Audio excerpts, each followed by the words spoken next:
ಧನುಸ್ಸು ರಾಶಿಯವರಿಗೆ ಶನಿಯಿಂದ ಏನು ಅವ್ರಿಗೆ ಅಡೆತಡೆಗಳಿಲ್ಲ.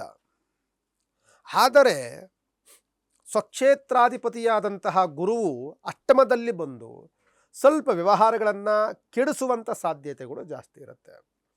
ಆದರೆ ಸ್ವಕ್ಷೇತ್ರಾಧಿಪತಿ ಆದರೂ ಸಹ ಗುರು ಅಷ್ಟಮದಲ್ಲಿ ಬಂದಾಗ ಫಸ್ಟು ಸಪ್ತಮದಲ್ಲಿರ್ತಾರೆ, ಆಮೇಲೆ ಅಷ್ಟಮದಲ್ಲಿ ಬರ್ತಾರೆ. ಗುರುವಿನ ಯೋಗ ಫಲವನ್ನು ಕಳ್ಕೊಂಡಂತಹ ಧನುಸ್ಸು ರಾಶಿಯವರು ಒಂದು ಯೋಗವನ್ನು ಕಳ್ಕೊಂಡ್ರೆ 3 ಯೋಗವನ್ನು ಪಡ್ಕೊಳ್ತಾರೆ ಅವರು. ಅಂದರೆ ಶನಿಯ ಯೋಗ ಪಡ್ಕೊಳ್ತಾರೆ, ಬುಧನ ಅನುಗ್ರಹ ಚೆನ್ನಾಗಾಗತ್ತೆ, ಕುಜನ ಯೋಗ ಫಲ ಸಿಗುತ್ತೆ, ಶುಕ್ರನ ಯೋಗ ಫಲ ಸಿಗುತ್ತೆ. ಇದೆಲ್ಲವೂ ಒಂದಲ್ಲ ಒಂದು ಯೋಗ ಫಲಗಳು ಸಿಗ್ತಾ ಇರುತ್ತೆ. ಮಿಶ್ರ ಫಲಗಳಿಂದ ಕೂಡಿರುವಂಥದ್ದು ಧನುಸ್ಸು ರಾಶಿ. ಒಂದು ರೀತಿಯಾದಂತಹ ಉತ್ತಮವಾದಂತಹ ಸುಖ ಅಂತ ಹೇಳಂಗಿಲ್ಲ, ಅತ್ಯಂತ ಕಷ್ಟ ಅಂತಲೂ ಹೇಳಂಗಿಲ್ಲ. ಆದ್ದರಿಂದ ಸ್ವಲ್ಪ ಗುರುವಿನ ಬಲ ಕಳ್ಕೊಂಡ್ರು ಅಂತ ಅಂದರೆ ಧನುಸ್ಸು ರಾಶಿಯವರು ವ್ಯವಹಾರಗಳನ್ನು ಹೊಸದಾಗಿ ಮಾಡಬೇಕು ಅಂದರೆ ಸ್ವಲ್ಪ ಆಲೋಚನೆಗಳನ್ನು ಮಾಡಬೇಕಾಗ್ತದೆ.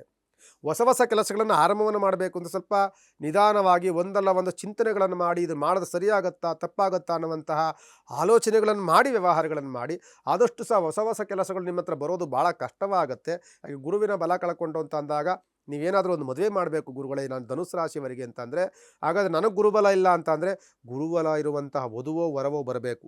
ಆಗ ನಿಮಗೆ ವ್ಯವಹಾರಗಳ ಅನುಕೂಲವಾಗುತ್ತೆ.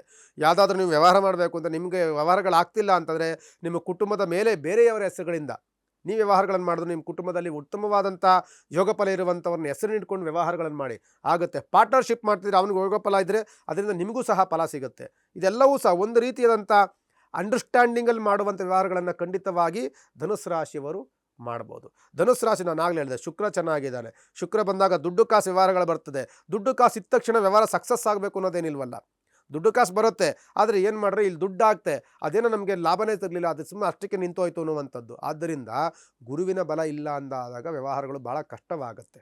ಭೂಮಿ ತೆಗೆದುಕೊಳ್ಬೇಕು ಅಂತ ಅಂದ್ಕೊಳ್ಳಿ, ಅಲ್ಲಿ ಹಾಕಿದ್ರೆ ಯಾಕೋ ಭೂಮಿಯಲ್ಲಿ ಸ್ವಲ್ಪ ಯಾಕೋ ಕಿರಿಕಾಗ್ತಾ ಇದೆ, ಅಲ್ಲೇನೋ ಸಮಸ್ಯೆ ಆಗ್ತಿದೆ ಅನ್ನುವಂಥ ವಾತಾವರಣಗಳು ಬರಬಹುದು.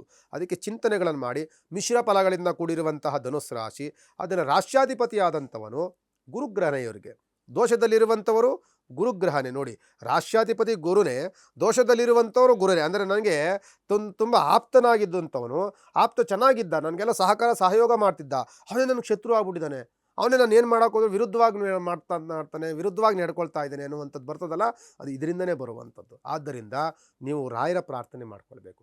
ಪೂಜ್ಯಾಯ ರಾಘವೇಂದ್ರಾಯ ಸತ್ಯಧರ್ಮರತಾಯ ಚ ಭಜತಾಂ ಕಲ್ಪವೃಕ್ಷಾಯ ನಮತಾಂ ಕಾಮಧೇನುವೆ. ಆದಷ್ಟು ಸಹ ಮಂತ್ರಾಲಯಕ್ಕೆ ಒಂದು ಬಾರಿಯಾದರೂ ದರ್ಶನವನ್ನು ಮಾಡಿ.